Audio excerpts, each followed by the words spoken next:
మంత్రి నారా లోకేష్ దృష్టి సారిస్తే ఏయూకి పూర్వ వైభవం వస్తుందని ఏయూ మాజీ వీసీ ప్రసాద్ రెడ్డి అరాజకాలతో ఏయూ వైభవాన్ని కోల్పోయింది అన్నారు తెలుగు శక్తి అధ్యక్షులు బివిరామ్. వైఎస్ రాజశేఖర రెడ్డి విగ్రహాన్ని ఏయూలో ఎందుకు తొలగించరు అని ప్రశ్నించారు.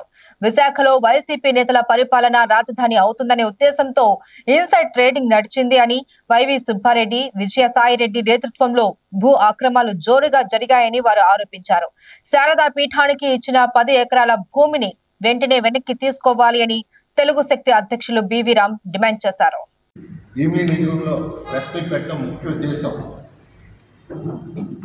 గతంలో విశాఖ పరిపాలన రాజధాని పేరుతో వైసీపీ నేతలు ఇన్సైడ్ ట్రేడింగ్ చేసి దౌర్జన్యంగా భూములు లాక్కున్నారు. మరి లోకేష్ గారు 2 రోజుల పర్యటన నిమిత్తం విశాఖపట్నం వస్తున్నారు. దీనిపైన దృష్టి సారించాలని, ఇక్కడ దౌర్జన్యంగా 10 రూపాయలు చేసి భూమిని 3 రూపాయలు లాక్కున్నారు మనం చేస్తున్నాం. మరి అలాంటి వాళ్ళని భూములు తిరిగి తెచ్చాలని చెప్పి తెలుగు శక్తి ప్రభుత్వానికి కోరుతున్నాం. మరి ముఖ్యంగా విజయసాయిరెడ్డి, ఇప్పుడు ఉత్తరాంధ్ర ఇన్ఛార్జిగా ఉన్న వైవి సుబ్బారెడ్డి నేతృత్వంలో మొత్తం విశాఖపట్నం భీములేని పూర్తిగా ఇష్టవసాలు దోచుకున్నారు. ఒక రాబందుల మాదిరిగా విశాఖపట్నాన్ని రాజధాని పేరు చెప్పి మొత్తం విశాఖపట్నంలో భూములు మొత్తాన్ని కబ్జా చేశారు. మేము ఒకటే కోరుతున్నాం, బాధితులు న్యాయం జరగాలని. లోకేష్ గారి పర్యటనలో కూడా భీములపై దృష్టి సారించి ఇక్కడ బాధ్యతలు కలిస్తే డెఫినెట్గా బాధ్యతలు ముందుకు వచ్చి న్యాయం కోసం ఎదురు చూస్తున్నారు. మరి ఇక్కడ చూసినట్టయితే శారదాపేటలో గత ప్రభుత్వం 15 ఎకరాలు భూమి ఇచ్చింది.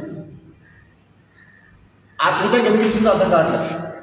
కమర్షియల్గా వాళ్ళు వ్యాపారం చేస్తారు తప్ప ఎటువంటి హిందూ మత ప్రచారం వాళ్ళు ఏమి చేయడం వాళ్ళు చేస్తారు. తక్షణం ఆ భూమిని వెనుకలాక్కోని చెప్పి తెలుగు శక్తి డిమాండ్ చేస్తారు. అలాగే మన విశాఖపట్నంలోనే కొంతమంది నాయకులు ధారాదత్తం చేసి ప్రజాధనాన్ని కొల్లగొట్టి మానవ వనరులన్నీ కూడా సర్వనాశనం చేసినటువంటి విశాఖపట్నం జిల్లాలో దాన్ని కూడా సమగ్రమైన దర్యాప్తు చేయాలని కోరుతున్నాం. యువరాత్రి మీద చాలా భారీ అంచనాలు ఉన్నాయి.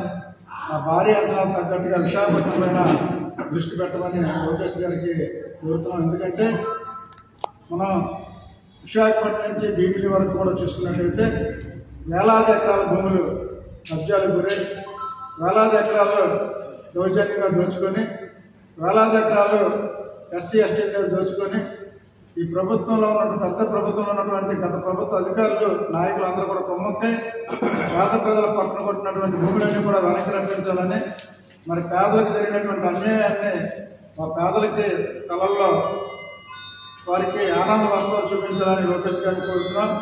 మరి సోదరుడు చెప్పినట్టు మరి ఆంధ్ర యూనివర్సిటీ తీసుకున్నట్టయితే అది ఒక రాజకీయ వేదికగా తయారు చేసినటువంటి మరి వీసీ పైన చర్యలు తీసుకోవాలి.